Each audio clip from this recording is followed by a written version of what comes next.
koordinasi ditetapkan, bahkan bertentangan dengan arah rapat koordinasi yang menetapkan impor melalui BUMN bukan melalui perusahaan swasta. Bahwa terhadap dalil terdakwa telah memenuhi kewajiban perundang-undangan, majelis hakim berpendapat bahwa meskipun jika benar bahwa kondisi produksi di dalam negeri telah mencukupi sehingga perlu impor, namun fakta hukum menunjukkan bahwa mekanisme yang ditetapkan dalam rapat koordinasi adalah melalui BUMN dan Bulog, bukan melalui 9 pabrik gula swasta. Sehingga meskipun tujuan impor dapat dibenarkan, namun pelaksanaannya melanggar arah rapat koordinasi dan mengakibatkan keuntungan yang seharusnya diperoleh BUMN dialihkan kepada pabrik gula swasta. Menimbang terhadap argumentasi diskresi berdasarkan Peraturan Presiden Nomor 71 Tahun 2015, bahwa meskipun kata dapat memberikan ruang pertimbangan, namun diskresi tersebut harus dilakukan dalam koridor hukum dan tidak boleh bertentangan dengan keputusan rapat koordinasi tingkat menteri. Sedangkan fakta hukum menunjukkan justru mengabaikan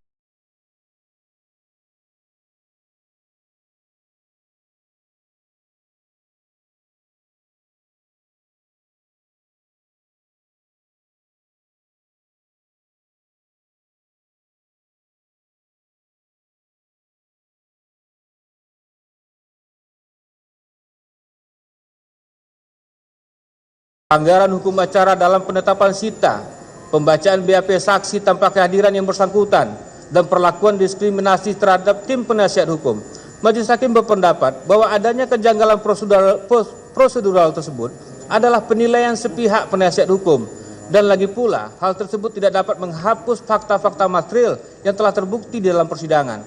Karena prinsip hukum pidana menekankan pada pembuktian fakta substantif, bukan pada kejanggalan prosedural yang menimbulkan kerugian nyata terhadap hak pembelaan terdakwa. Dan majelis hakim telah berupaya memberikan kesempatan yang adil kepada semua pihak untuk menyampaikan pendapatnya, tetap mendasarkan putusan pada fakta-fakta hukum yang terungkap, bukan berdasarkan persoalan prosedural. Bahwa terhadap hal-hal yang meringankan, itu terdakwa bersifat kooperatif selama persidangan, tidak terbukti menerima keuntungan pribadi, belum pernah dihukum, dan masih memiliki tanggungan keluarga, majelis hakim akan mengakui dan akan mempertimbangkan hal tersebut dalam menjatuhkan pidana. Namun hal tersebut tidak dapat menghapus kesalahan terdakwa yang telah terbukti melalui fakta-fakta hukum. Bahwa meskipun penasihat hukum terdakwa telah menyampaikan poin-poin argumentasi hukum yang kompleks dan detail, namun seluruh argumentasi tersebut tidak dapat menghapus fakta-fakta fundamental yang telah terbukti dalam persidangan, sehingga majelis hakim tetap berkeyakinan bahwa terdakwa telah terbukti secara sah dan meyakinkan melakukan tindak pidana korupsi, dan permohonan untuk membebaskan terdakwa atau melepaskannya dari tuntutan hukum tidak dapat dikabulkan. Menimbang bahwa berdasarkan keseluruhan pertimbangan dan pertimbangan terhadap argumentasi dalam pledoi penasihat hukum terdakwa tersebut di atas, majelis hakim berkesimpulan bahwa argumen pembelaan tidak didukung oleh fakta dan hukum yang kuat, sehingga tidak dapat mengubah keyakinan majelis hakim bahwa terdakwa telah terbukti secara sah dan meyakinkan bersalah melakukan tindak pidana yang didakwakan di dalam dakwaan primer penuntut umum. Menimbang bahwa memperhatikan ketentuan pasal 183 dan pasal 193 KUHP, oleh karena terdakwa terbukti secara sah dan meyakinkan bersalah melakukan tindak pidana korupsi, maka kepada terdakwa harus dijatuhi pidana yang adil setimpal perbuatannya yang dilakukannya sebagaimana yang disebutkan di dalam putusan ini. Menimbang karena terdakwa telah terbukti bersalah melakukan tindak pidana korupsi sebagaimana dakwaan primer, maka terhadap tindak pidana tersebut di samping jatuhi pidana terdakwa juga harus dijatuhi pidana denda yang besarnya akan disebutkan dalam amar putusan ini. Menimbang bahwa untuk menentukan pidana penjara, pidana denda yang dijatuhkan, majelis hakim memperdomani ketentuan pasal 5 ayat 1 huruf A huruf dan B Peraturan Mahkamah Agung nomor 1 tahun 2020 tentang pedoman pemidanaan pasal 2 dan pasal 3 Undang-Undang tentang Pemberantasan Tindak Pidana Korupsi sebagaimana yang telah pidana korupsi perbuatan dilakukan oleh terdakwa dari periode Agustus 2015 sampai sampai bulan Juli 2016 berjumlah 194 miliar 718 juta 181.818 rupiah, 9 sen, termasuk kategori paling berat. Sedangkan menyangkut tingkat kesalahan, dampak dan keuntungan terkategori sedang. Menimbang bahwa berdasarkan pertimbangan sebelumnya berkenaan pertanggungjawaban pidana atas perbuatan pidana yang dilakukan oleh terdakwa, maka majelis hakim berkenaan dengan menentukan berat ringannya pidana penjara dan pidana denda terhadap terdakwa.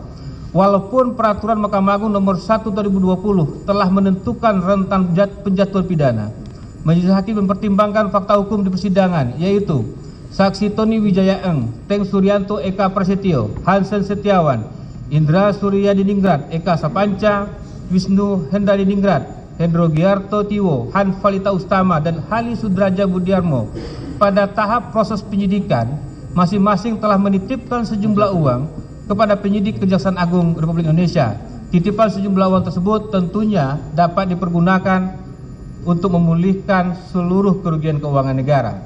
Menimbang bahwa berdasarkan ketentuan pasal 22 ayat 4 KUHP, dikenakan dalam perkara ini terhadap terdakwa dilakukan penangkapan dan penahanan berdasarkan surat perintah penahanan yang sama, maka masa penangkapan dan penahanan telah dikurangi seluruhnya dari pidana yang dijatuhkan. Menimbang bahwa oleh karena dalam perkara ini terhadap terdakwa dilakukan penahanan berdasarkan surat perintah penahanan yang sah, maka berdasarkan ketentuan pasal 193 ayat 2 huruf B KUHP, maka penetapan terdakwa tetap berada dalam tahanan. Menimbang bahwa terhadap barang bukti yang telah diajukan di persidangan berpedoman pada ketentuan pasal 39 ayat 1 dan pasal 46 ayat 2 Undang-Undang nomor 8 1981 tentang hukum acara pidana, majelis hakim telah mempertimbangkan terhadap seluruh barang bukti dimaksud untuk barang bukti dokumen nomor A sampai nomor QQQ dan barang bukti elektronik nomor A sampai dengan nomor W, seluruhnya dikembalikan kepada penuntut umum untuk dipergunakan dalam perkara lain atas nama terdakwa Tony Wijaya Eng. Sedangkan barang bukti berupa 1 unit komputer tablet merek Apple jenis iPad Pro warna silver model number A2837 serial number DD2XD64D3W dalam kondisi terkunci, dan 1 unit laptop merek Apple warna silver model number A2681 serial RYGJXRWFT dalam kondisi terkunci karena bukan dipergunakan untuk melakukan tindak pidana dan bukan merupakan hasil tindak pidana, maka terhadap barang bukti tersebut dikembalikan kepada terdakwa melalui penasihat hukumnya. Menimbang bahwa majelis hakim dalam menjatuhkan hukuman atas terdakwa sesuai ketentuan pasal 197 ayat 1 huruf F KUHP dan pasal 15 ayat 2 untuk pasal 5 ayat 1 huruf D Peraturan Mahkamah Agung nomor 1 2020 tentang pedoman pembinaan nomor 2 pasal 2 dan pasal 3 Undang-Undang tentang pemberantasan tindak pidana korupsi. Terlebih dahulu majelis hakim akan mempertimbangkan hal-hal yang memberatkan dan hal yang meringankan bagi diri terdakwa. Keadaan yang memberatkan. 1. Terdakwa saat menjadi Menteri Perdagangan, pemegang kekuasaan pemerintahan di bidang perdagangan, kebijakan menjaga ketersediaan gula nasional dan stabilitas harga gula nasional, terkesan lebih mengedepankan ekonomi kapitalis dibandingkan dengan sistem demokrasi ekonomi dan sistem ekonomi Pancasila berdasarkan Undang-Undang 45 yang mengedepankan kesetaraan umum dan keadilan sosial. 2. Terdakwa saat sebagai Menteri Perdagangan tidak melaksanakan tugas dan tanggung jawab berdasarkan azas kepastian hukum dan meletakkan hukum dengan ketentuan peraturan perundangan sebagai dasar pengambilan setiap kebijakan dalam pengendalian dan stabilitas harga di bidang perdagangan khususnya gula. 3. Terdakwa saat sebagai Menteri Perdagangan tidak melaksanakan tugas dan tanggung jawab secara akuntabel dan bertanggung jawab, bermanfaat dan adil dalam pengendalian dan stabilitas harga gula yang murah terjangkau oleh masyarakat sebagai konsumen akhir atau kebutuhan bahan kebutuhan pokok berupa gula kristal putih. 4. Terdakwa saat menjadi Menteri Perdagangan telah mengabaikan kepentingan masyarakat sebagai konsumen akhir atas gula kristal putih untuk mendapatkan gula kristal putih dengan harga yang stabil dan terjangkau. Harga gula kristal putih dalam tahun 2016 tetap tinggi. Januari 2016 adalah seharga Rp13.149 per kilogram dan Desember 2019 adalah seharga Rp14.213 per kilogram. Keadaan yang meringankan. Terdakwa belum pernah dihukum, terdakwa telah tidak menikmati hasil tindak pidana korupsi yang dilakukan, terdakwa bersikap sopan di persidangan, tidak mempersulit dalam persidangan, Keempat, telah adanya penitipan sejumlah uang kepada Kejaksaan Agung pada saat penyidikan sebagai pengganti atas kerugian keuangan negara.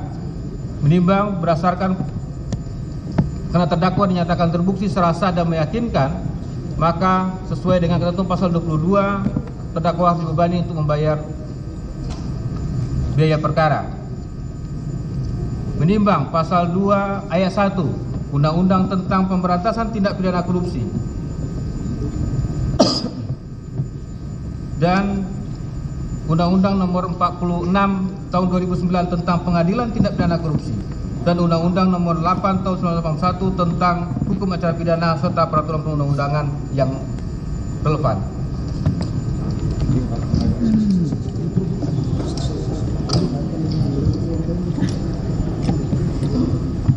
Kami lanjutkan. Mengadili. Duduk. 1. Menyatakan terdakwa Thomas Trikasih Lembong telah terbukti secara sah dan meyakinkan bersalah melakukan tindak pidana korupsi secara bersama-sama sebagaimana dalam dakwaan primer. 2. Menjatuhkan pidana kepada terdakwa Thomas Trikasih Lembong oleh karena itu dengan pidana penjara selama 4 tahun dan 6 bulan. Dan pidana denda sejumlah 750 juta rupiah dengan ketentuan apabila denda tersebut tidak dibayar maka diganti dengan pidana kurungan selama 6 bulan. 3. Menetapkan masa penangkapan dan penahanan yang telah dijalani oleh terdakwa dikurangkan seluruhnya dari pidana yang dijatuhkan tersebut. 4. Menetapkan terdakwa tetap dalam tahanan.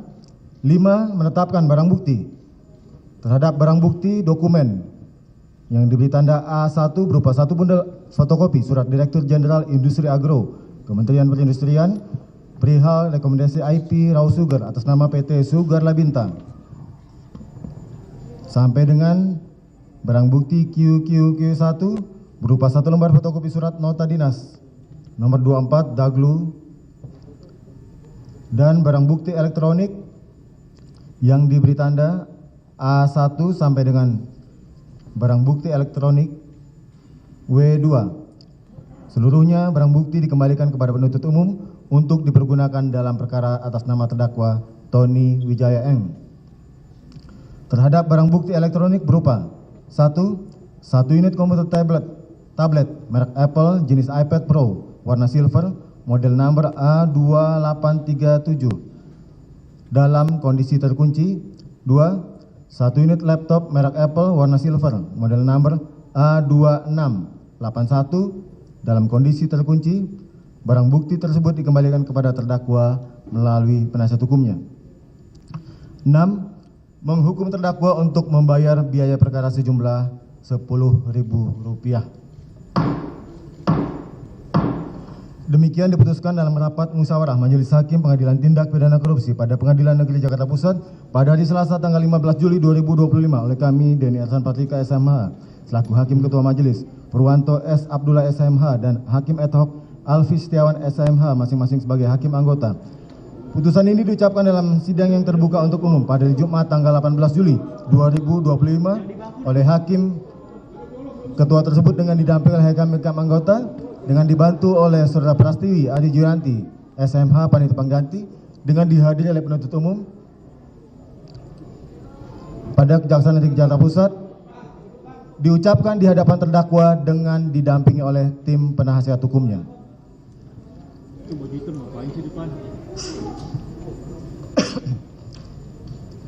Baik, demikian terdakwa putusan atas diri saudara sudah dibacakan. Tolong tertib. Putusan mana yang menurut majelis adalah yang terbaik, ya. Namun demikian adalah hak terdakwa untuk menentukan sikapnya terhadap putusan tersebut, apakah menerima, menolak dengan mengajukan banding atau pikir-pikir. Silakan saudara untuk konsultasi dengan tim penasihat hukum. Atau sudah ada sikap? Yang mulia, tentunya kami butuh waktu untuk berunding dengan penasihat hukum kami. Baik, demikian. Kalau gitu pikir-pikir, kami anggap demikian ya, karena belum menentukan sikap. Demikian pula penuntut umum karena jabatannya memiliki hak yang sama terkait dengan putusan, bagaimana sikap saudara? Kami juga akan pikir-pikir untuk mempertimbangkan putusan tersebut. Baik, dengan demikian dengan telah dibacakannya putusan perkara tindak pidana korupsi atas nama terdakwa Thomas Trikasih Lembong, maka sidang pengadilan tindak pidana korupsi pada Pengadilan Negeri Jakarta Pusat dinyatakan selesai dan ditutup. Terima kasih.